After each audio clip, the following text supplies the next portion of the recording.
నా కిచెన్లో ఇది దొరికింది. ఇదేంటి జస్ట్ గ్లాస్ బాటిల్ కదా అనుకుంటున్నారా?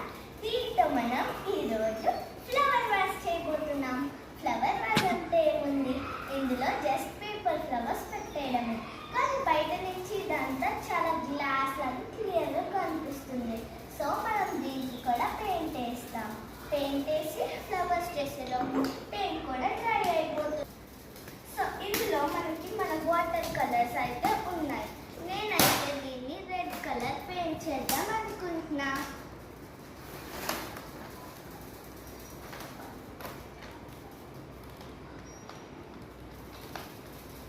దీన్నైతే మనం ఇప్పుడు పెయింట్ చేద్దాం. దీన్నైతే నేను పెద్దగా ఎక్కువ ఏం పెయింట్ చేయాలి. దీన్ని నేను మరీ ఎక్కువగా ఏం చేయకుండా జస్ట్ చిన్నగా ఇలా డాట్స్ లా పెడదాం అనుకుంటున్నా. సో ఇక్కడైతే నేను సింపుల్ గా ఇలా డాట్స్ లా వేసేసాను. దీన్ని ఇప్పుడు ఒక సైడ్ కి పెడతాం. ఇక్కడ అందరికీ ఇలా రోల్ చేయడం సన్నగా రాదు. సో నేను ఇప్పుడు ఒక టిప్ చెప్పబోతున్నాను.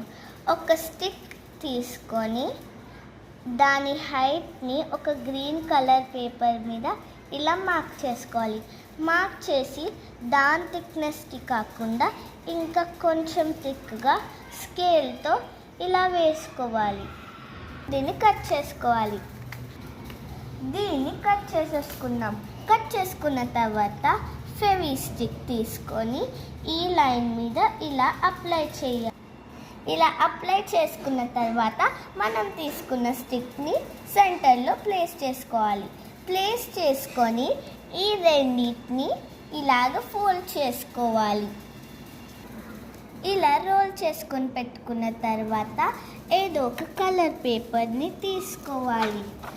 దీన్ని తీసుకొని ఇలాగ ఒక స్ట్రిప్ కట్ చేసుకోవాలి.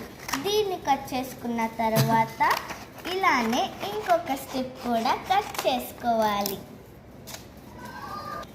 దాని తర్వాత ఇలా చిన్న చిన్నగా కట్ చేసుకోవాలి.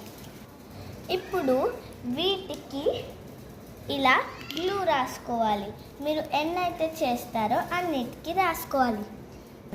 ఇప్పుడు వీటిని మనం రోల్ చేసి పెట్టుకున్న గ్రీన్ దానికి ఇలా క్రాస్గా స్ట్రైట్గా రోల్ చేసుకోవాలి.